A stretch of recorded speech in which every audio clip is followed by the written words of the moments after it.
Good evening and welcome to Flon's Town Hall. So these are the things we're going to be discussing tonight. We're going to go over community initiatives, divisional priorities, crime prevention, and have a question and answer period for those pre-submitted questions. So for the formalities, emergency exits, for those who haven't been here before, there's one here. Out in the lobby there's two, washrooms are in the lobby and just around the corner. And we're going to try and not go past 7:30 tonight. We'll do our best to stay on track with that. So for privacy reasons, we will not be addressing individual cases, investigations, or grievances. We need to be mindful of the Privacy Act and the integrity of investigations and ongoing prosecutions. There will be no open mic. Tonight we will address the Q&A using the questions submitted through the Flin detachment email. If time prevents, we will be happy to answer any clarifying questions once the Q&A is finished. So just going over the agenda, we're going to do some introductions here. We're going to go over the 2025-26 Manitoba RCMP priorities, go over some crime prevention we're doing in our community-oriented initiatives, and again, our questions and answers. So for our introductions, I'll just hand it over to the table here. So good night, everybody. My name is Staff Sergeant Glenn Ellsworth. I'm with the Manitoba North District team. Obviously, one of my detachments is Flin. We selected Flin for our first annual town hall. So this is going to be our first one, but everybody's going to get a turn throughout the districts over the next year or two. So yeah, Flin has been the lucky one here tonight. So again, everybody is welcome here. It's a pleasure to be here and be a part of this tonight, and I'm sure that that my team has got a good presentation put together here, and it'll be well presented. So, thank you. Sergeant Steve Brushett. I am the Flin Detachment Commander, and I have been with the Flin Detachment for about 14 years now. I'm George Fontaine. I'm the mayor of the city of Flin. I'm just here to answer any clarifying questions that could be relative to the actual city portion of things. Okay, welcome. Good evening. Thanks for coming, everybody. Apparently there's a big ball game tonight, so we will try to make this quick and get through this. My name is Travis Charlton. I'm the Deputy Director of Manitoba Justice Public Safety Unit. I'm here with Dave Listick, one of our investigators, and tonight we're just we're going to go over what our unit does, how we can help you guys, and perhaps answer some questions when time permits. Thank you. And I am Corporal Carmen Taylor. I am the Operations Officer for the Flin Detachment. I've been doing this for over 4 years now in Flin. Okay, so the Manitoba Divisional Priorities, that is picked for the province year by year. And these were the priorities selected for Manitoba this year. So I'm just going to go through them one by one. So reconciliation, collaboration, and community engagement. So one of the first things with that is a town hall event such as this. As Staff Ellsworth said, Flin is the first one in the North District to host a town hall event. And it is just part of the RCMP's commitment to remain transparent to our communities and gather input from our stakeholders and community members. School programs, and I'll have Sergeant Brushett speak to this, as this is a passion of his. So a few years ago, I kind of collaborated with the True North Youth Foundation and the Winnipeg Jets. I felt like we didn't really have a program since the DARE program. I don't know if anyone remembers the DARE program, but it kind of got antiquated, and the RCMP stopped presenting it to the schools. I found this Project 11. It's a mental health initiative whereby you get into the schools and there's a curriculum from K to 12 where you can help kids deal with emotional stress and trauma and overall mental wellness. And it's been very well received. Flin Flon School Division's been amazing, and we have about 4 officers now presenting it to the various schools in our area, and even so far as down as Cranberry Portage. And it's designed to be presented into the school curriculum by teachers, but I thought it'd be a great opportunity for it to be delivered by a police officer, given the nature of our job and the things that we have to deal with, and to bridge that gap between the police and the youth and create those connections so that we can foster a healthy relationship with the children and as they grow up into the community. And the children all speak very highly of Sergeant Steve. Many of you have the children or grandchildren who have taken his grade 5. Project 11, it makes an impact on a lot of the kids. Another thing we're doing in community parades and events, so we have participated in the Grandmother's Walk, the Women's Resource Center programming, meetings with the Elder, and participation in school events, sports events, and providing presents at local bomber games. And our very own Constable Addison has become a local legend in the jigging world, first having participated in the jigging competition at Indigenous Days, and then being asked to participate in the viral TikTok Run from a Cop trend, which, if technology will work for me tonight,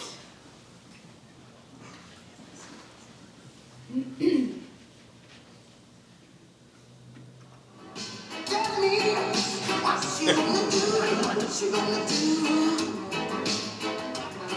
Bad boys, what you gonna do, what you gonna do when they come for you. Bad boys, what you gonna do, what you gonna do when they come for you. Here we go.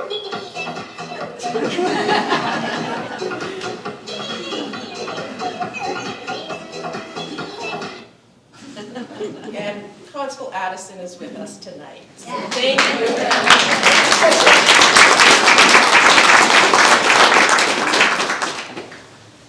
The second in our list of RCMP priorities is crime prevention and crime reduction, which I think is the topic everyone wants to know about. So these are just some of the things we have in place. So we have an offender management program, and offender management is the RCMP's way of tracking our habitual offenders who live in our community and are on current court-ordered conditions. Officers perform curfew checks to ensure offenders are abiding by their conditions. So far in 2025, we've had 10 offender management profiles. These are selected from when someone is released in the court system and has a curfew assigned to them. That's when we create the profile for them.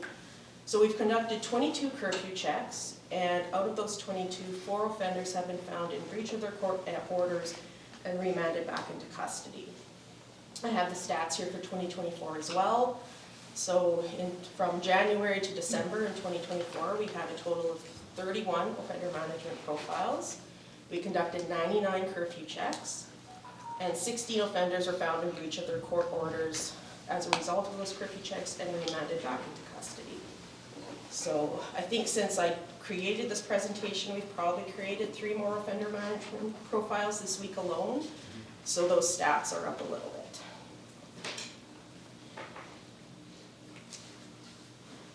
Crime Stoppers, this has been around for years. It is another way to provide a safe and anonymous way to pass on information to local RCMP or police agencies. I review all the Crime Stoppers tips that come into Flin Flon, and the biggest thing I've noticed is sometimes tips can be very vague and there's not much we can do with that information. I understand why people want to report anonymously. It could be they're reporting on a family member, a friend, or they're just worried about repercussions. But more detail is very important to us. So for an example, saying this crime occurred at a White House on said street, explain the house to me more, what it looks like. If you don't know the address, just more specifics. All this information about Crime Stoppers is available online as well. And then this leads us to Manitoba Justice and our friends that are visiting us today, and I'm going to turn it over to them. Right here, fine? Or? Yeah, that's fine. Yeah.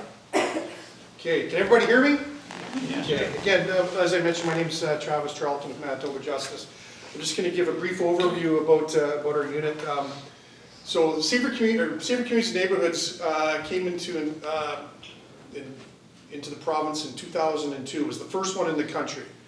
After that, there was four other provinces in one territory. The Yukon Territory has our same unit, Alberta, Saskatchewan, Nova Scotia, and New Brunswick. So those are your 5 provinces and 1 territory that have the same unit that we have. Manitoba was the first one to develop it and start in 2002.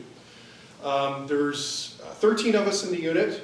There's myself as the director, 10 investigators, a registrar, and an analyst. We're all retired police officers. Myself, I'm retired from Mounted Police. I did all my service here in Manitoba. We have a couple other RCMP, and then the rest are all retired Winnipeg police officers. We're all retired police officers because basically the job description, in order to get this position in this unit, you have to have police background, essentially, an expertise in drugs, organized crime, that sort of thing. So that's what we look for when we get applicants coming through for looking to come to our unit.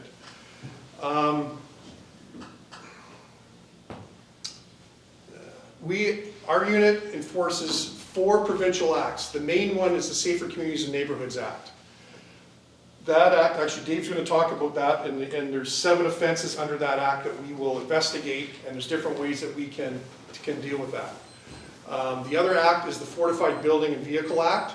So it's against the law to fortify your residence. That includes putting up cameras and putting out onto your neighbor's yard. You can have cameras on your property, but you can't shoot them into your neighbor's yard. They can't shoot them into your yard. So the cameras, that's the main one we get. We get a lot of those complaints. It falls under the Fortified Building Act. The other act is, what else we got? The Body Armor Act. Anybody that applies for body armor comes to our unit. I review the application to determine whether or not they are allowed to have it. If you are a police officer or security guard, transit now, as of about 4 or 5 years ago, animal protection officers, and a couple other, you're not required to have, you can obtain without a license. Anything else comes to me, it's $100, it's good for 5 years. A lot of our applications are for people that want to shoot at the gun range. They want body armor for protection while they're in there, for ricochets and the rest of it. So there's certain requirements that they have to meet before they can get the body armor. There's other provinces in the country that you do not need a license. You can just wear body armor, or you can walk around the mall if you want. You can't do that here in Manitoba. Why can't you? Pardon me? Why can't you? Can you what? Wear body armor anyway. Well, there's a few reasons for that. It's basically when the police are dealing with bad guys, they want to have the upper hand, and if you're dealing, yeah, we don't want a society full of everybody walking around with body armor, right? You have to have a legitimate reason, right? And then also you got to store it properly. You don't want your kids getting it, taken to school and the rest of it. So the other act just came in January 1st of this year is the Long-Bladed Weapon Control Act. So any weapon, any knife or machete that's over a foot, 30 centimeters, if you're selling it, for anybody that's buying it, has to prove, have to show their ID, and they write it down, and they have to fill out the forms, and they have to retain that for 2 years. Anybody under 18 cannot legally purchase a weapon that's over a foot. There's certain restrictions in there because there's some butcher knives that are bigger, so there have to be some common sense in here when we're enforcing this act. It's kind of new to us. We've been going around to different stores. In fact, we hit a few stores here several months ago, just to make sure that they're following the requirements of how to sell these properly and store them properly, secure them, kind of like you do cigarettes behind a locked case.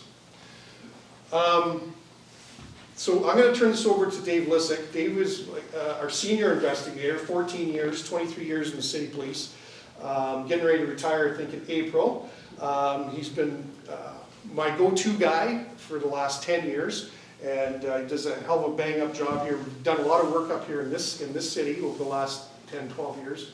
So I'm going to get Dave just to talk about how you go about making a complaint to our unit and how we can hopefully resolve your complaint, the issues that you have with your neighbor or somebody in your community. Okay. Hi, Dave Lissick, Can you hear me okay back there? Great. Travis is very kind. I'm senior only because I'm probably the oldest guy in the unit as well. This is a real good resource. I'm not going to be as scripted. I'm not as good a talker as Travis, so I'm going to speak from the heart a lot because I believe in what we do and what the Mounties do, the city police do. It's a tough job. The Safer Communities and Neighborhoods Act, we're mandated to investigate 7 illegal offenses under that act. Unlawful drug use, dealing, cultivation, prostitution and related offense activities, which is a pretty gray area, as probably most people know now. Unlawful sale of liquor, which we don't see too often. Unlawful sale of intoxicating substances. You'll see that with people sniffing from cans and stuff like that. Don't see that as much as I used to when I first started policing way back in '89. Sexual abuse or exploitation of children. That's a tough one for us to investigate. If we know or have a suspicion, we'll do what we can. But with those ones, we usually turn it, whatever we find, we'll turn it over either to the Mounties or to the city police and let them do their thing, because that's a very serious offense. Possession and storage of unlawful firearms. We usually see that when the police have done a search warrant, and nowadays, as Mounties here know, city police, it's unusual not to find firearms at a house. And when I joined in '89, mid-90s, in the drug unit, you did a search warrant. If you found a gun, it's like, oh, wow, we got a gun here. Now, you expect it. It's almost a given, sadly. And participation in a criminal organization, you know, street gangs, Hells Angels, those type of people. Unlawful drug use, probably 95% of what we deal with, sadly. Everybody knows in Manitoba has a bad drug problem. I know the Mounties work hard at it, city police work hard at it, we work hard at it. I work hard at it because I don't like drug dealers. I personally don't dislike for drug dealers because they're killing kids. So that's the one, those are the 7 things that we deal with. If people phone and say, my neighbor's got a bunch of junk in their yard, that's a bylaw offense. We don't deal with those things. It's got to fit. We're going to take a complaint and investigate it. It's got to fit within one of those 7 mandates. We take complaints from the people and the general public and police. We work with police a lot. For anybody who doesn't know, the Mounties here are fabulous to deal with. They've been very helpful, and we've been up here, Travis and I personally have been up here working a number of files, and they're an excellent resource for us because we have limited powers in what we can do, and these guys kind of fill it in. It's a great partnership. When you phone, this is really important. When you call in as a complainant, we take it very serious. It's very confidential. Police informants, it's a dangerous job. Not a job. It's a dangerous thing when police, a person informs on family or whatever. They take that very serious, the protection of those individuals. We treat it the same as the police treat a police informant. We will never, ever divulge a name of a complainant, ever. You might have 4 complainants, and the complainant said, well, one of the complainants might say, yeah, I know Joe Blow is also talking to you. Not going to tell him who else is calling.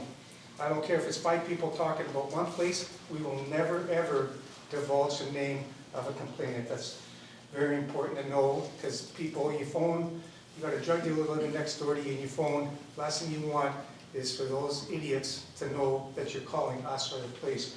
So again, very serious, we take that. The activities have to be ongoing and have an adverse effect on the neighborhood.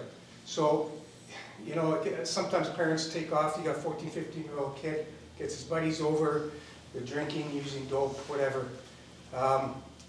We'll go talk to the parents, 100%, but, and that's usually where it'll end. Most of these drug houses, unfortunately, are ongoing, and they do have an adverse effect. I don't want to live near a drug dealer, and I'm sure nobody here wants to. When we get a complaint, We're very thorough in how we investigate those complaints. It will start by taking the complaint, take as much information as we can, and we'll investigate it totally.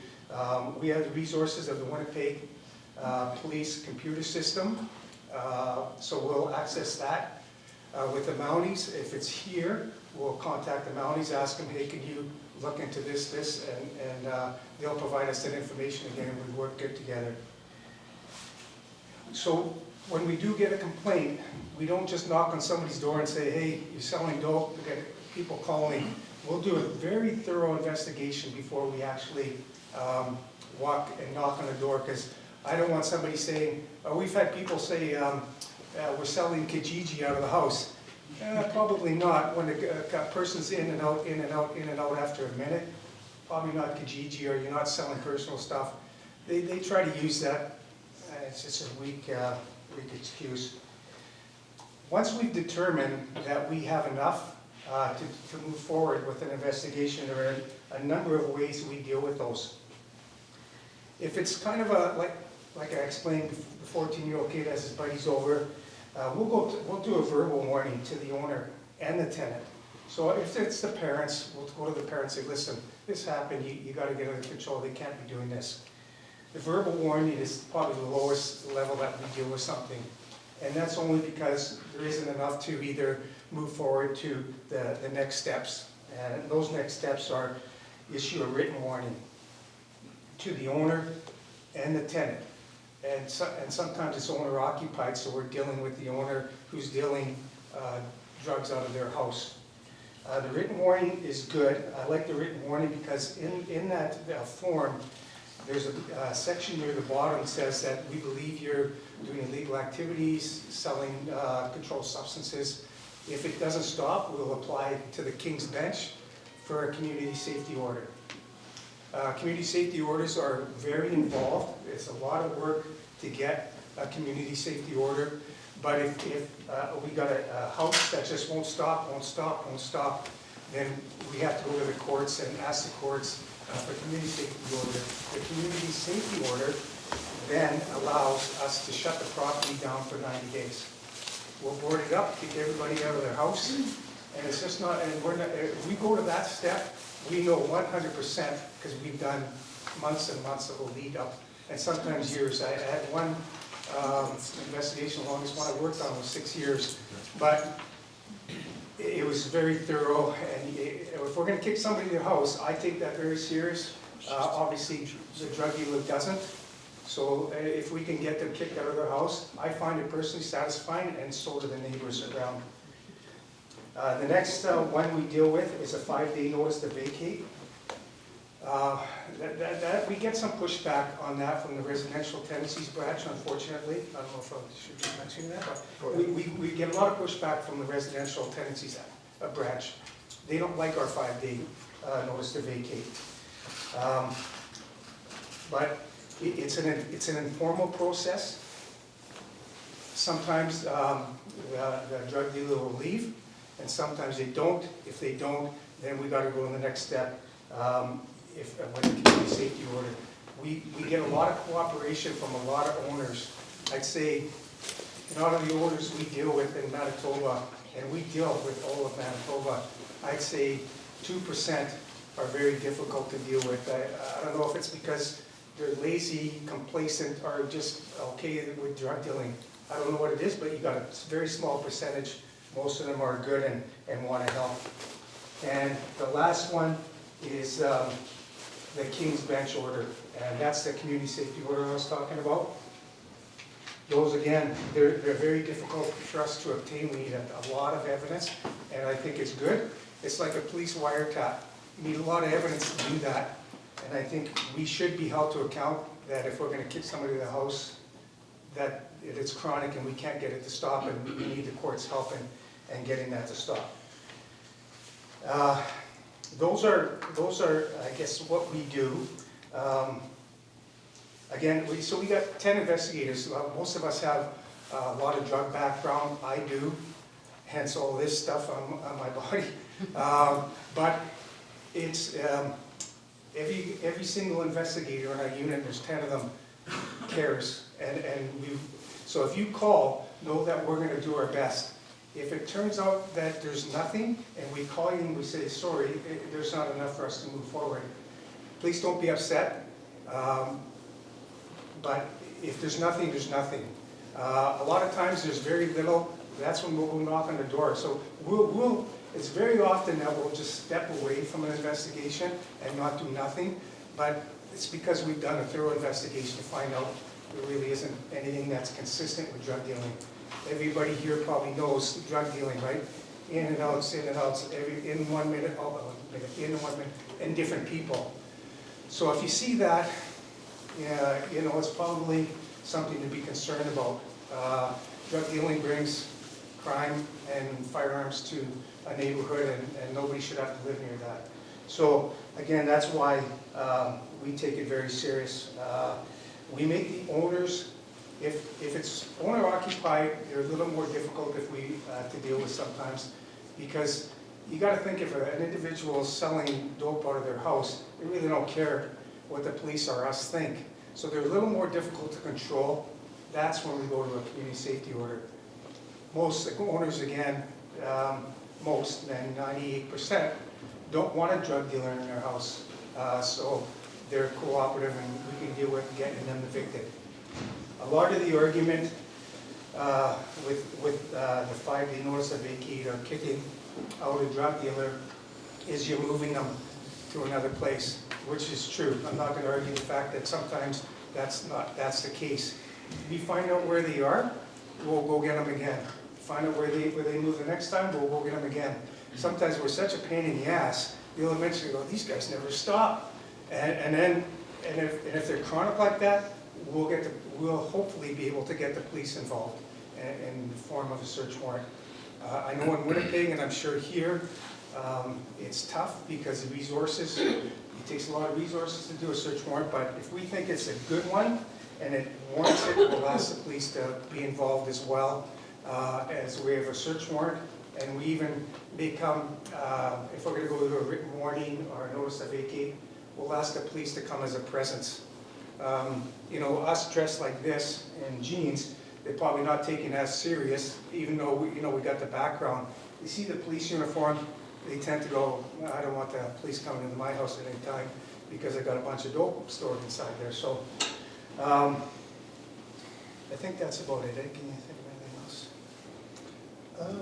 I'll just make a couple of quick comments about when Dave was talking about the complaints that come in. And we prioritize all of our files, so we may get 10 complaints in a week, and I'll assign them to the various guys in the unit. But some go ahead of some others, especially if it's near a school or there's kids inside the house and there's a lot of drug dealing going on. So those will take precedence over some other investigations. So we may spend more time or get on those a lot quicker than we do on some of the other ones. So we do prioritize. We also assist other agencies, public health. We go with public health people quite a bit when they are serving notices. They run into some issues at times. They're not carrying firearms. They're not like ourselves. They don't wear uniforms. They don't have the same presence as some of our guys. I mean, Dave and I are a couple of smaller guys in the unit. We've got some big boys that can, are very compelling when they speak to some individuals. Let's put it that way. So we go with public health to make sure that they're safe when they're going and serving notices. We'll go with the sheriffs when they're evicting people. Again, they don't carry firearms. So we'll go with them to assist when they're evicting people, and we'll help fire when they're going to do an inspection. So we go and help bylaw if they're going to go do something, they want some backup. So we do these other things as well, not just these 4 acts, but we also help out in these areas too. So I don't know, Carmen, if you want us to take some questions or leave that for later, or I think we're doing okay for time, Yeah. like just a limited number of questions, just a few. And sure, why don't we start with 3 questions and we'll go from there if anybody has any. Well, before I forget, there's I call it a fact sheet. It explains the Safer Communities and Neighborhoods Act, and I've left some pamphlets at the front, and our numbers are on there. I can say from working with both Dave and Travis over even just the past year in Flin, they are so helpful even to us. Sometimes when our hands are tied, these guys can step in and make quite a huge difference, and then the woman have to step out to a call. I have it here. I'm scared to touch it. It's thousands and thousands of dollars, and I'm not trained in it. But it's our drone. It's an RCMP drone. The members who are trained on it, it's extensive training. There's a lot of before class and in class. They're held to a pretty high standard. When they are allowed to use it in their reports, they have to write after. So we have one member trained right now in the area, and we have planning in place to get more trained. It's often a time factor because there is so much that goes into learning this. So we have used it in missing persons cases that are in remote areas. We've had some that are out in the bush, along the rail line near Sheridan, and that's a big expansive area for us to cover on foot, and the drone comes in handy for that, picking up heat signatures. We've used it, and I got the stats right before the presentation. So for 3 wanted offenders in the area, in the summer, we've used the drone in order to locate them while they were hiding, and we've also used it during the wildfires. There was one this summer when we were searching for the guy, but the rocks were so hot, I was having trouble picking up the heat signature. But, and I was on the rocks, and Constable Woman said, I can't even see you, the rocks are so hot. I'm like, I know, I'm up here right now. So yeah, it's very cost effective. It can take our aerial photos, the video, 3D imagery, FLIR video photos, night vision, and real-time situational awareness. They can, tell us exactly if they see something in the bush, give us the directions right to there. We use it during traffic-related investigations, and the RCMP have been using it for that for a very long time. That's where the drone use started. We use it in emergency and disaster response, search and rescue, major crime scene investigations, and in areas where no expectation of privacy exists or when a warrant has already been obtained. The next thing in our modernization is body-worn cameras, which has been a long time coming. I'm wearing mine here tonight. Small, fits on our vest. So all Flin Flon officers are now trained and equipped with the body-worn cameras. We are to wear them at all times. The body-worn camera strengthens transparency, accountability, and public trust, and helps resolve public complaints more quickly. It helps improve police and public behavior and improve evidence gathering.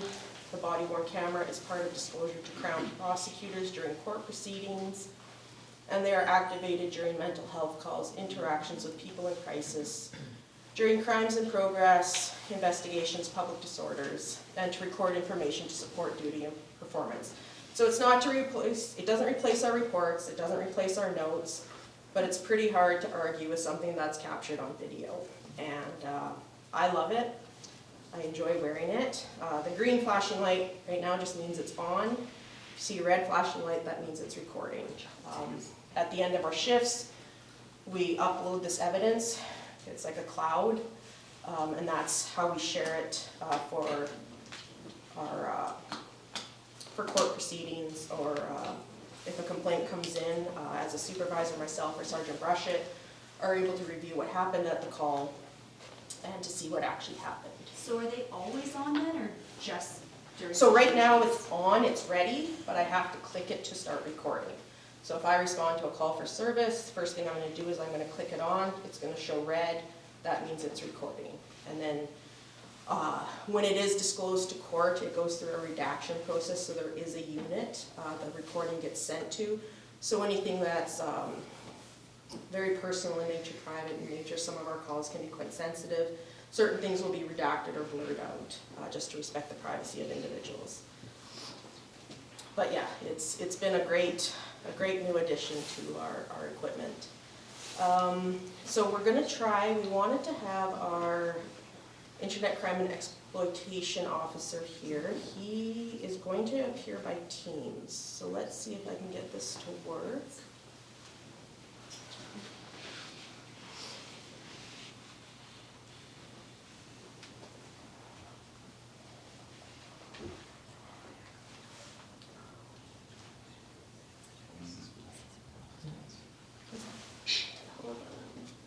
Hold on.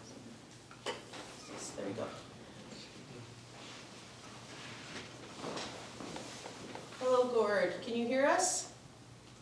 I can you hear me? Very well, thank you. Great, thank you. I'll just let you introduce yourself. I didn't go into much detail here, and I'll just let you take it from here. Perfect, thank you. Good evening, everyone. My name is Gord Olson. I am with the RCMP. I'm unfortunately not able to be up there tonight. I'm in Winnipeg. A little bit about me. I've been with the RCMP for 24 years, and I've been in the Internet Child Exploitation Unit for the last 15 years, just recently promoting out of there, but had talked to Sergeant Burchette there prior to leaving the ICE unit and said that I would be able to attend your meeting virtually. And so here I am. I appreciate you having me. I'm just going to talk to you a little bit. I'm not going to give you any kind of formal presentation, but I'll just talk to you a little bit about sort of the trends that we're seeing from our unit in the ICE world, the child exploitation world, and what we're sort of up against, I'll say, and what we can hopefully, maybe I can give you some tips and tricks to help you folks out as parents, guardians, grandparents maybe that are out there trying to navigate the digital world as well. So the biggest thing that we're seeing right now, the most files that our unit's getting involve a level of extortion, and we call it sextortion. We're seeing lots of young males, unfortunately, between that 11 years old to 17, and even to the younger adults into that 20 to 25-year-old age range. They are being they're being spoken to online. Somebody is talking to them on some sort of social media application, typically Snapchat or Instagram, but we're seeing it kind of all over the place. And what these scammers, and it's really a scam that's happening, are doing is that they are speaking to these young males as a very attractive young female, and they're sharing some imagery with that young male, and then there is some reciprocation that's asked for that young male to send this female some imagery or videos or whatever that is back to them. And then what's happening on, I'll say, the scammers' end is that they are capturing this imagery, and then what they're doing is they're coming back, speaking to the young male, maybe through a different account now, saying, hey, I have this imagery of you. It wasn't this girl you were speaking to, it was actually me. I have this imagery of you, and if you don't send me, they're typically after money or some kind of gift card or something like that. It's a monetary gain for these scammers. They're asking for money, and if you aren't going to pay me money, then I will.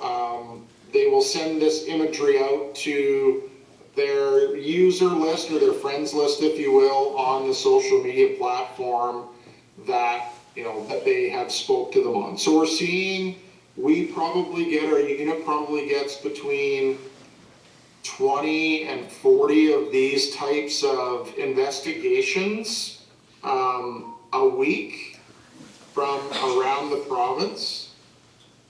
And that's either from the detachment level being reported to the detachment, or even reported through the website called cybertip.ca, which is a place that anyone can go and report any kind of child exploitation or exploitation in general through them, that gets reported back to the police for us to investigate.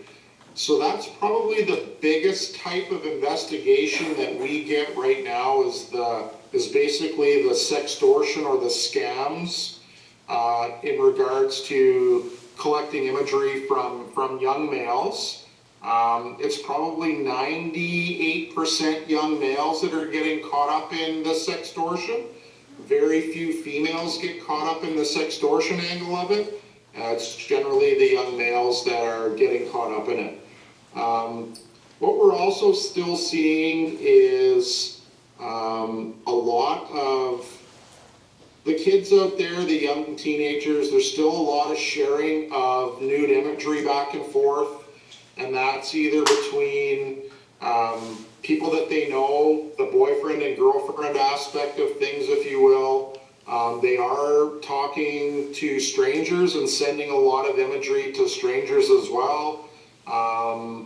And it's being, again, either reported back to us through the detachments or through cybertip.ca, but also it's being reported back to us through the social media applications. The social media applications are obligated, most of them are run out of the United States, so you have your Snapchats, your Facebook and Instagram, which are run by Meta. They're obligated under US law if they see some form of child exploitation or child nudity on their platform, they're obligated to report that back through the US CyberTip portal. And then what that US CyberTip portal does is they look at who owns these accounts, where they are in the world.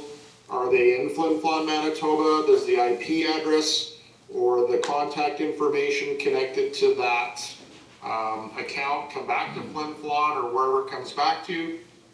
They find whoever the police of jurisdiction is for Manitoba, which it's us for child exploitation, and then we get an investigation basically that started through the social media application, because they've witnessed either some sort of child exploitation or they've witnessed the imagery, if you will, being shared between somebody back and forth. So we get a lot of those types of investigations as well. So not only the sextortion, but the kids themselves are still they're still exploiting themselves. So it's a bit of self-exploitation, if you will.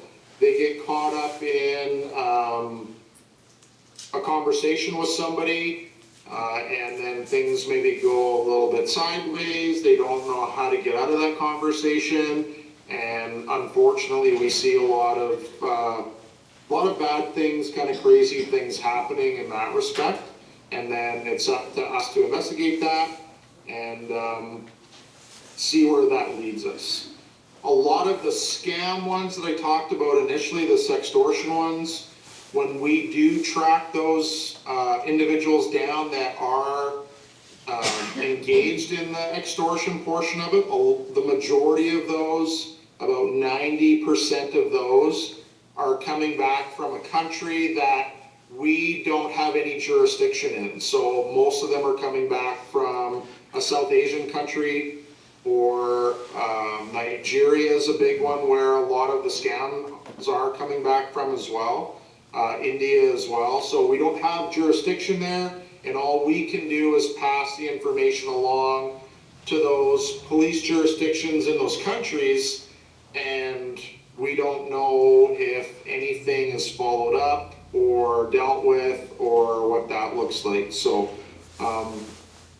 as parents and as guardians and grandparents or whatever it is that you are to the children that you're involved with out there, the biggest thing that I can say to you is to talk to your kids, engage with them, who they're talking with online, what applications they're using online, what they're doing online. Just keep that conversation going. I have 3 kids of my own. I have twin boys that are 30 now. My daughter's 28. But as they grew up with technology, that's what we did. We kept engaged with them. We kept asking the questions. We owned the phones, so myself and my wife, we would look through the phones. We would, again, talk about who are you talking to, who's this person you're talking to. We would go through the friends list to make sure that they knew who these people were, because that's a big thing that we're seeing too. I grew up, my parents always told me don't talk to strangers, right? But now this lovely internet world that we live in, the social media apps are out there, it's very easy for strangers to connect. So your kids are out there connecting with strangers, and that stranger might be saying they're 14 or 15 or a similar age as your child, and they make that connection when in fact it's not, they aren't that age, and it's an older person that's attracted to children and trying to gain or exploit them, gain something from them. And our unit ends up getting involved. So we need to engage our children in the conversations. We need to see what they're doing. We need to talk to them and help them be safe on the internet, because their brains aren't developed enough to handle some of the stuff that's going on out there, especially if your kids are under that 14-year age range, right? All social media apps are 13 plus, so you technically have to be 14 years of age to be on Snapchat, to be on Instagram, to be on Facebook. You're not supposed to be under those ages, and a lot of that's geared towards the brain development and how that sort of comes into adolescence and then adulthood and all that. So a lot of that is geared towards that, because typically under 14, people have a hard time dealing with different things at that age range and the brain development. So again, just engage the conversation if you can with your kids. Ask them what's going on, who they're talking to. Again, be vigilant about the stranger aspect. Don't talk to strangers. That might be hard for some kids to grasp. And just try to move forward with that. Those are sort of two of the biggest things. One of the biggest things. The other big thing that we did with our kids is we didn't allow their devices in their bedroom with them. We actually removed the devices from the bedroom, especially at night. And I'm like, my kids were like, I want to use my phone, it's my alarm clock. Well, I ran down to Canadian Tire, to Walmart, and I actually bought them a physical alarm clock. And then I took that phone, and it lived in my room, not out in the kitchen. We tried it in the kitchen. Didn't work so well. The kids would go out there and sneak it in the middle of the night when I'm sleeping. So we kept them in our room, and it worked quite well. And it was kind of funny. We were over at our daughter's house, my daughter has 2 daughters herself now. And we were over at her house the other day, and I noticed charging cords in the kitchen. And I said, oh, you charge your phone down here? She goes, yeah, I don't have my phone in my bedroom anymore. She actually has an alarm clock still, the one that I bought her when she was 15 or 14 or whatever it was. It's still used today in her room, and she still puts her phone in the kitchen at night to give herself a break from it. So I feel like I got a win out of that conversation, especially with my daughter. So I don't know if there's anything specific that anybody has for question-wise or wants to know about our unit or how we support Steve's crew there in Flin, Flon and Cranberry and Snow Lake there. If you have any questions about that, you're welcome to ask me pretty much anything you want to. I'm wondering what these guys from Nigeria expect to get out of these young guys. Like, what do they have to give? Well, it is money. It's monetary for them. We've had situations where we've had an example, a 17-year-old male who'd been working at a gas station in a city in southern Manitoba, making good money, had about $10,000 saved. And by the time his mom had found out that what was going on, he had given these guys $5,000, had e-transferred them, sent them money, bought them Visa gift cards, Apple gift cards. So he spent half of his money because he was embarrassed, didn't want this picture to come out, and gave it up. So, and that's the sort of the piece behind it all. It's a monetary gain for these scammers, and that's what they're after. And just to add to that, 95% of the time they're threatening to send the imagery out. It never gets sent out. The odd time it does, but the majority of the time they never send it out, because if they further disseminate it out into the world, not just back to the person they're trying to scam, it gives police the ability to track them even closer, and they don't want to get caught that way. So if they get a little bit of money out of one person, person blocks them, deletes them, whatever happens there, they actually move on to somebody else. They have, unfortunately, there's so many targets out there that they've roped into this extortion that they just move on to the next one.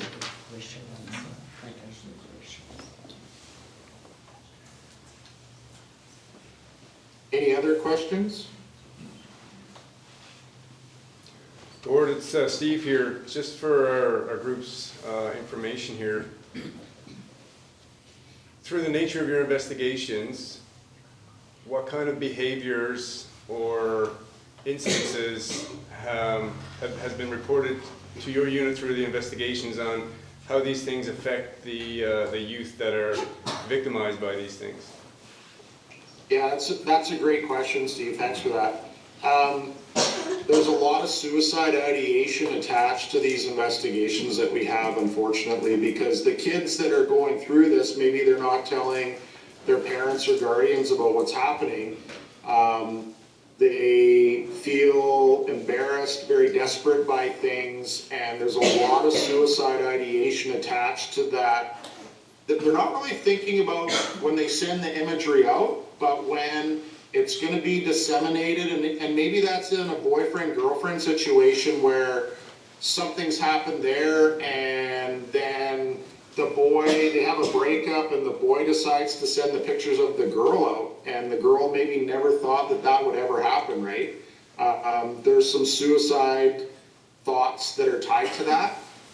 We've had a number of suicides over the years because of these images being distributed and the threats back to the person being there and not disseminated, but even just the threat of them being disseminated has caused quite a few, unfortunately, in my time in ICE in the 15 years, a few young people to take their own lives over just the situation of it. So again, very important to be having those conversations with your kids. It's not the end of the world. Heck, is it embarrassing? For sure. It's going to be embarrassing for, a little bit, but as I always say, there's a new news cycle the next day, and they'll be talking about something else, and you'll be old news pretty quick, right? And hopefully that feeling can get away, and hopefully if these kids are having that type of thought, that we can also get them help. CyberTip is a great resource for anybody to report this type of stuff that's going on, but they'll also give you some wraparound care, if you will, and get you in touch with like counseling if you need that, or need some extra help as well, not just from the police, but from counselors and people that can really help get you over the thoughts of the suicide stuff. So thanks for that, Steve. That's a great question. Thank you. Thank you very much, Gord, for joining us, for the information you shared. Oh, you're welcome. If you guys have questions, and if you want to point them to Steve, or if you want some more resources, let Steve know, and then he's got my numbers and my email, and I can answer any questions after the fact as well. So thank you very much for having me. You guys have a great night. Thanks, Gord. Thanks, Gord. Thank you.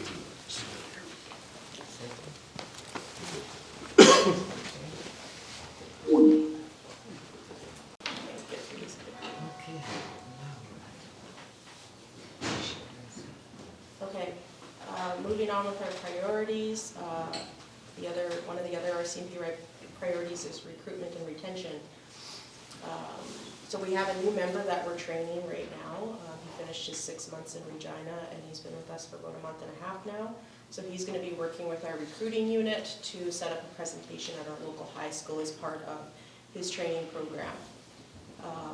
Employee involvement in training. So as previously stated, all our members are trained and wearing body-worn cameras. A majority of our members are now trained in usage of the 40 mil, and there's more going at the end of November.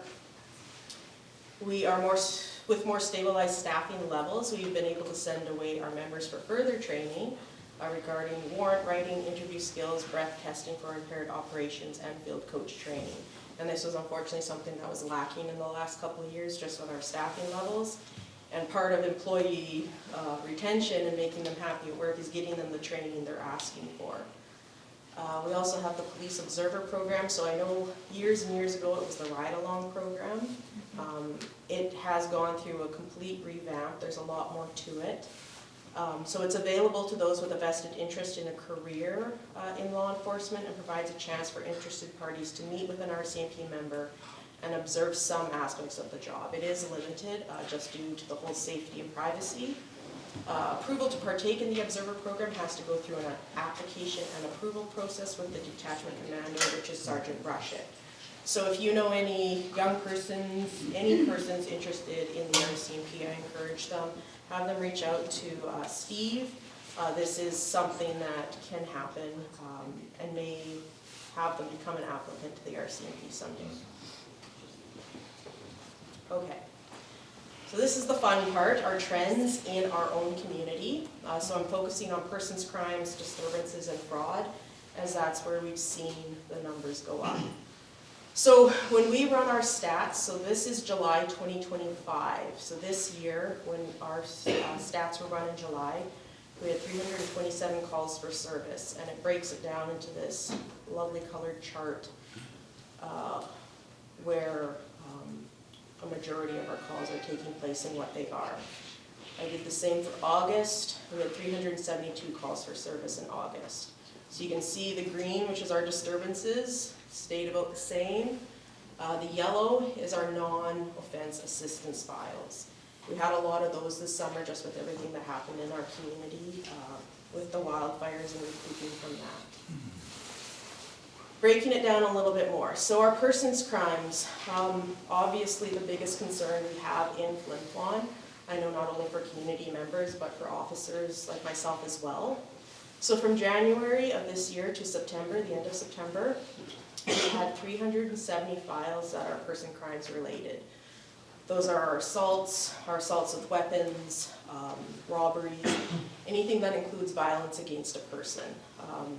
So in our charge statistics, we laid charges on 147 of those. 78 were cleared otherwise. And what that means is it was through a diversion program. The complainant wanted mediation, the victim wanted mediation with the accused, but some sort of resolution took place. 132 unsolved, and I hate when it's documented like that. What that means is we weren't able to charge someone. We might have suspicions on who it was, but whether it was through a lack of evidence or the victim recanted, we weren't able to lay a charge on that file. 24 were deemed unfounded, which means the event, as reported to us, did not happen. Of the 147 that were cleared by charge, 83 were male offenders, 46 were female offenders, and 10 were youth. So I've got a couple years. I'm not going to read each one out just for the appearance of time, but you can see the differences. So last year, totality of a year from January to December, we had 455 persons crimes. In 2023, we had 520 files that were reported as persons crimes. So 5 years ago, we had 290. And then I went 10 years back. 52. And when people say this isn't the Flin Flon we remember, because you're remembering Flin Flon from 10 years ago. So it's a big difference. And we're aware of that, we know that, we see it every day, we feel it every day. Next, we have frauds. So there has been an uptake in frauds, I think everywhere, but we've really noticed it in Flin, and especially this summer. So we had 33 fraud files reported. 4 were cleared by charge, 1 by otherwise, and 26 were not cleared. And I know that's a really bad statistic, but unfortunately a lot of it has to do with the online frauds. So very similar to what Gord Olson was saying with the ICE unit. If it's happening overseas and money's being sent overseas, there's very little we can do. We have noticed an uptrend in what's called the grandparent scam this summer. We did put out a media release on that. The ones where we were able to lay charges are more of the localized ones. So, you know, a theft and misuse of credit card. We go to the gas station and get the video surveillance, we're able to lay a charge on that, and that's a really good feeling. The other frauds, unfortunately, that are involved online, that are, you know, sending the Apple gift cards, the visas, the e-transfers, those ones are especially difficult for us to solve. Compared to last year, we had 21 fraud files reported to us. And in 2023, we had 26. Disturbances. So these are, well, what we get the most calls for. So I included what their common scoring is for us. So mischief is obstruct enjoyment of property. That's if you have an intoxicated friend, unwanted guest at your house, your neighbor's playing loud music or having a loud party. An Intoxicated Persons Detention Act, that's the Manitoba Act that allows us to arrest someone, not charge, we can only arrest someone who is intoxicated in a public place. Breach of peace files fall under that. There's someone in my home that's causing me problems. No offense has been committed, but based on their actions, an offense may take place. We are able to arrest them under breach of peace and hold them for 8 hours so that an offense does not take place. And then finally, disturbing the peace. These are our cause disturbances. This is what we see almost every day, drunkenness, lewd behavior. I think in the criminal code they have drunkenness, loud singing, swearing, fighting in public. It's quite a long list, it encompasses a lot. So this year, so far, we've had 697 of these files come in. 4 have been cleared by charge, 180 otherwise. I'll explain that in a little bit. 292 were not cleared, which are usually the ones where we get a call of a drunk person doing something, they make a patrol, we don't find them. And 4 were unfounded. So in the 4 cleared by charged, 3 were male, 1 was female. And just when I say like the cleared otherwise, oftentimes a night spent in custody is considered time served by the courts, so no further charges are laid. So if we've located the person causing the disturbance, we've arrested them, we've placed them in cells, whether for the night, the day, that is considered time served. We've taken away their ability to be out in the public, and it's like spending a night in jail. Even when they're assaulting, like even when they're leading each other to pellets, So that will be covered in the Q&A. So there's more to that part. So last year we had 973 disturbance files. So same as what I just explained for this year. Same demographics, same kind of statistics. And then in 2023. So these have stayed relatively the same over the last 3 years. Okay, so we're moving on to the Q&A here.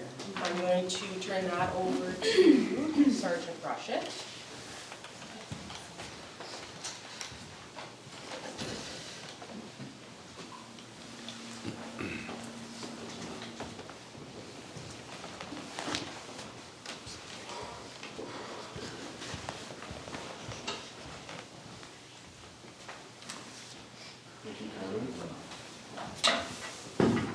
So when receiving the questions, obviously we're very restricted for time.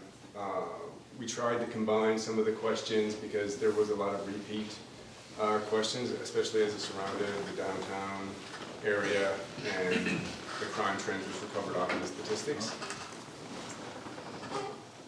Given that this is not like an open forum, if you do have follow-up questions from anything that is answered here, I propose that you email the detachment at the email address that was provided on the ad for the town hall. And as I'll get into in some of the questions, I will be in speaking with council, maybe participating in a part of the radio segment that they have where I can address some of these questions over the radio and potentially in the weekly report, which we'll also get into. But one of the first questions was, what is being done about the safety on Main Street? Why are people allowed to block businesses, making it hard or safe to enter them? And why is there very little RCMP presence on Main Street? The RCMP have met with city officials and stakeholders to discuss the lighting issues, increase in video surveillance, and community design prevention, such as removing areas prone to attract loitering. Certain business areas are private property, and the complaint must come from the business if certain trends are happening. There has been discussion on municipal and provincial grants for community safety officers. Foot Patrol program operates as resources allow, and officers must prioritize criminal code investigations over bylaw enforcement. Why are the RCMP not on shift 24 hours a day in Flin Flon? Is this a staffing issue, or can it be addressed with a change in schedule to 12-hour shifts? RCMP scheduling fluctuates based on crime trends, like winter versus summer, and weekend versus weekday. Actual RCMP schedules are not published for reasons of officer and public safety. A crime trend study was completed last year to highlight the busiest times for calls for service, and scheduling is based off of those statistics. A business case for more officers in Flin Flon was submitted, but has not been approved to date. There is a national staffing crisis with the RCMP across Canada, as well as resource and backup requirements through RCMP policy. This must all be considered when creating a work schedule. There is an officer available 24 hours a day to respond to calls for service, and community safety is of our top priority. In ensuring there are officers available to respond to calls, as well as ensuring the health and safety of our officers. What would the plan or course of action towards the people harassing children or people on Main Street? Anyone harassing children or any other person on Main Street or seen committing a crime is not acceptable. It's important to immediately report this type of behavior, as well as any other criminality, to police. Depending on the situation and evidence collected, suspects can be arrested and charged. If the suspects are on a release order or conditions and are breaching them through their actions, they can be arrested for failing to comply with those conditions. However, if the complainant or victim is unwilling to provide a formal statement and participate in the justice system process, we can only arrest to stop the offense at the time, and no further action can be taken if the person is not intoxicated or once they are deemed no longer intoxicated. There have been discussions as part of a larger plan to make Flin Flon safer. The City of Flin Flon, in partnership with the RCMP and other community stakeholders, have created a public safety committee. And we meet to discuss issues surrounding downtown, Main Street, and crime prevention or intervention strategies for the community to address the concerns raised by the public. What can be done in order to secure a safe, harmless, friendly, and peaceful environment without harassment and violent engagements for the visitors, clients, and citizens of Flin Flon while conducting a business on our Main Street? While the majority of crime, as per the statistics, is not occurring on our Main Street, we know that having a safe downtown is critical in Flin Flon, and we are committed to working with local businesses, mayor, and council to make that happen. From consultation with mayor and council, they are looking at a cost analysis, funding possibilities, and doing a comparative study with other municipalities on community safety officers and bylaw enforcement. How can we, the citizens, business community, and guests of Flin Flon have more law enforcement presence that will deal with the unacceptable behavior before it escalates to harassment and violence. As previously noted, any violence or harassment is unacceptable. Please call us if you feel harassed or fear violence. Calling 911 is the quickest way to have us dispatched. Members are being dispatched even as you are asked questions by the call taker, and these questions are important for our officers who are responding. We have made patrolling Main Street a priority, but often our calls for service take us outside of the Main Street area. All our calls are based on priority and are responded to in order of severity. These priority calls do take a lot of time and resources, but must be responded to for the overall safety and security of our community. As a citizen or business, we need to keep working together to find solutions here. Many of the underlying issues that are driving this behavior and crime within the area are outside of our purview. Issues such as addictions, mental health, homelessness, etc.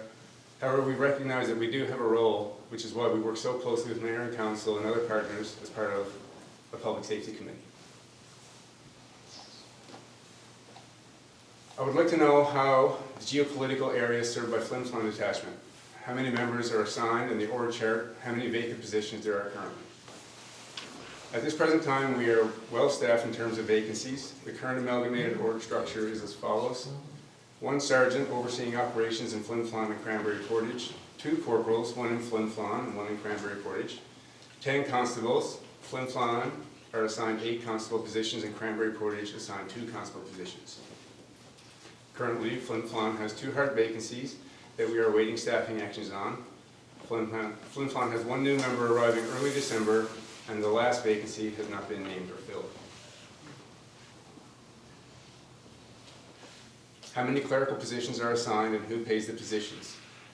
The hours open to people to speak directly to the Flin Flon office. I recently left 2 messages in regards to activities in my neighborhood and cottage country, phone and email the clerk, and I have not had a response to either. I don't understand the door being locked 24/7. This could be explained. Why during working hours, Monday to Friday, we still need to go through the emergency number or leave a message. Flin Flon has 2 full-time detachment service assistants and Cranberry Portage has 1 half-time detachment service assistant position. They are all employed by the RCMP. Our RCMP detachment is secured 24/7, as is the case for all RCMP detachments for security reasons. We house confidential information, security-enhanced information systems, weapons, and the like. If an incident is being reported, public can attend the detachment during business hours when there's front counter service, or the public can call 911 for assistance. Quite often, there are no officers in the building and they are attending calls for service or following up on active investigations. There is a doorbell and intercom system at the main public entrance for anyone wishing to attend the detachment to speak with staff. The Flin Flon RCMP does not take calls for service over email. Files need to be generated in a proper manner and assigned to the next available officer. I would like to know why, if I call in a complaint at 10 p.m. and give suspects, why the follow-up can only be done by the person who took the call. This system is frustrating when the responding officer is from another detachment working here temporarily. Follow-up can be done by any officer on duty depending on the seriousness of the call and as it pertains to other calls for service or ongoing incidents. Typically, the lead investigator is assigned to a file upon receiving it from our dispatch and will continue to be the primary investigator with that file unless something exigent occurs, which makes it a priority matter. This is done as the lead has an understanding of what has already been reported and discussed with the complainant or victim, which makes it easier to answer any follow-up concerns. However, if the follow-up is urgent in nature, another officer will assist.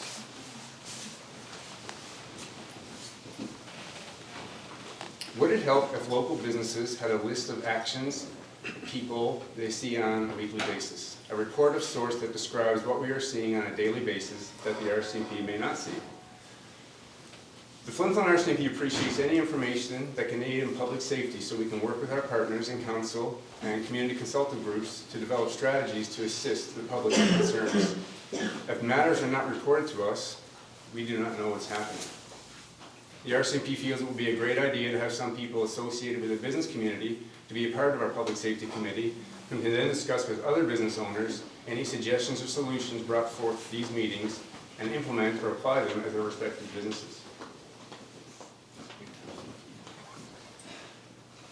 an adage to the previous question, is this would be such things as drinking visible alcohol behind buildings, completing bathroom activities behind buildings, asking for money, yelling at people, walking down Main Street, littering, graffiti, etc. Our proactive patrolling is dictated by the amount of resources available and then the severity of calls for service as they are placed in priority sequence. If crimes are being witnessed, please call us so we can attend as soon as possible, depending on the aforementioned information. What are currently the detachment's main priorities for coverage and enforcement? How have these changed in recent years, and do you foresee them changing soon? So as Corporal Taylor mentioned, our divisional priorities and subsequently our detachment priorities come from the division headquarters out of Winnipeg, and they are set forth by national headquarters, who brings that out each fiscal to the contract provinces. These priorities are the same for every detachment in the division.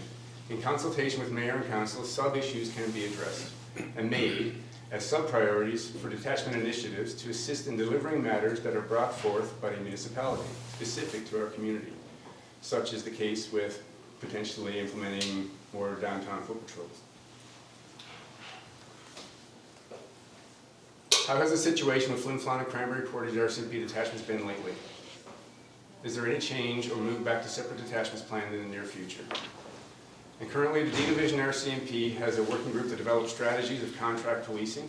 They are looking at which areas may benefit from developing a hub and dispersing policing resources from that main hub. It is uncertain how this will affect Flin Flon. However, Flin Flon is a unique border town, with the closest Manitoba detachment being Cranberry Portage. Currently, there has been no update on whether the amalgamation will be made permanent, and it remains in the temporary category. What's the situation regarding the new detachment headquarters? Will construction be starting soon? The contract to build the new Flin Flon detachment has been awarded, and the area has been fenced off and surveying has been taking place. The planned opening of the new Flin Flon detachment remains to be in December of 2027. How closely is Flin Flon detachment working with Creighton? Is this relationship expected to change in any way in the near future? Flin Flon and Creighton detachments have always helped each other when it comes to emergent calls for service and serious complex investigations that may require additional resources to complete successfully and safely. We will continue to assist and support each other, and any decisions beyond that are at an interdivisional or district level. How are the RCMP within our community preventing gang violence? The Flin Flon RCMP promote intelligence-led policing. We have access to a North District Crime Reduction and Enforcement team that has assisted and led various larger-scale investigations involving serious and organized crime in our area. We work with our policing partners in other neighboring provinces and detachments to share information for people that may be traveling to or through our community. The Flin Flon RCMP has developed strong partnerships with the Flin Flon School Division and quite often conduct presentations to staff and students on drugs, gangs, and other relevant topics as requested. The Flin Flon RCMP has also implemented an offender management program, which Corporal Taylor had already mentioned, whereby when prolific offenders are released back into the community on court-ordered conditions, they are monitored by the detachment by conducting curfew checks to ensure they are abiding by their conditions. And if they are not, they are arrested, or warrants for their arrest are sought in a timely manner in hopes to apprehend them before further crime can be committed. However, the RCMP in our community taken an active role in preventing crime. Not just investigating afterwards, but truly preventing crime before it happens. What initiatives are in place? What are the steps being taken over the next 5 years to ensure crime within our community is reduced? To address the rise of violent crime and criminality, the Manitoba RCMP has worked with Manitoba Justice and other police partners such as Manitoba First Nations Police Service and the Winnipeg Police to develop new initiatives. One of these new initiatives is the creation of the Manitoba Integrated Law Enforcement Team, MILET, and officers within that unit travel to communities to conduct larger scale investigations that supplement the work of detachment officers. This team is focused on investigating serious and organized crime, street gang crime, firearm-related offenses, as well as drug trafficking within the province. The team also collaborates with other law enforcement agencies and uses intelligence-led policing to target criminal activity. There is a dedicated MILET team for Northern Manitoba, and it will make a difference. The Manitoba RCMP is also part of the Manitoba Integrated Violent Offender Apprehension Unit, which was established in May of 2023. This unit targets violent and prolific offenders, including suspects in serious and violent crimes and persons who are wanted on outstanding arrest warrants.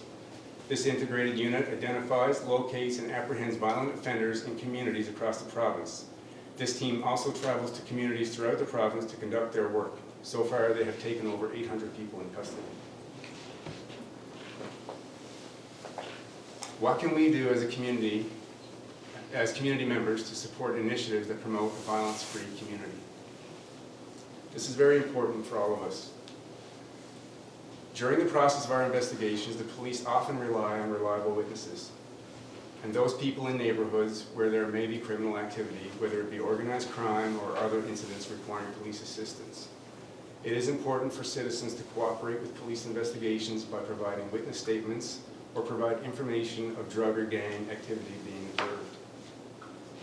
Anonymous information has limitations when it comes to collecting corroborating evidence to lay charges and hold people accountable for their crimes.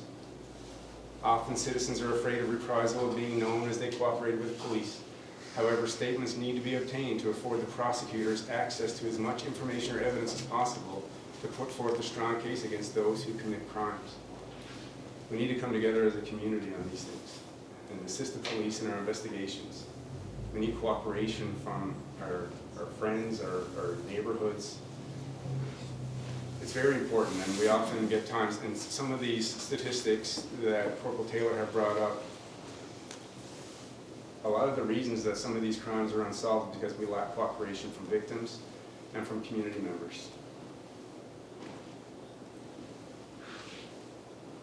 I would like to ask about the option of having a community safety officer program for Flin, similar to the program set up in Prince Albert. Is this an option to implement with a focus on Main Street concerns as well as other areas of concern? So I have met with mayor and council several times.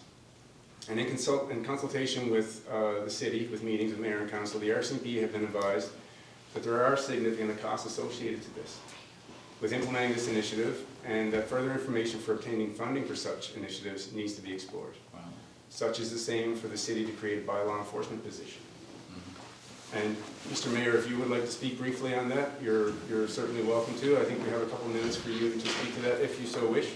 Yeah, with respect to the bylaw enforcement officers, we would love to have them here. We've seen them in other communities. We watched them, we witnessed them in Thompson when we were there for meetings and that sort of thing, and watched the work they did, and it was good to see. And they were doing a fine job, and they made a difference. They would make a difference here, but the problem is, and in discussion, I think was with my finance officer just today, you know, setting them up costs. You need to have a pair of people. I don't want a single person going out doing that. And for a pair of people to do that to start out is going to cost us $400,000 on the first year. And after we get them settled in after a couple of years, it might be about $300,000 annually for each of those. At this point in time, our finances, you know, through the reductions of the money that we used to get through grant in lieu and that sort of thing, plus our, you know, our income is down. Community. And there'd be no such thing as sidewalks this year and all that kind of thing if we had gotten two police officers. So, you know, it is a measure. You can do anything, and if you want to pay for it, you can have it. But as we stand right now, you should understand the funding system for RCMP. We used to pay, well, last time I was the mayor, but back a ways, we used to pay $1.25, $1.3 million for policing. Our numbers reduced at a population below 5,000 in the Manitoba side. That meant we no longer pay that amount of money, and we're you know, it's a reasonable amount that we do pay. So we're being covered in a different way.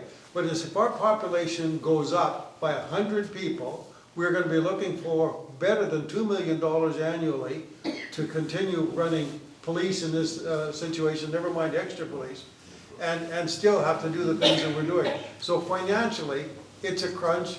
So far, it's been impossible. If we could find funding from outside,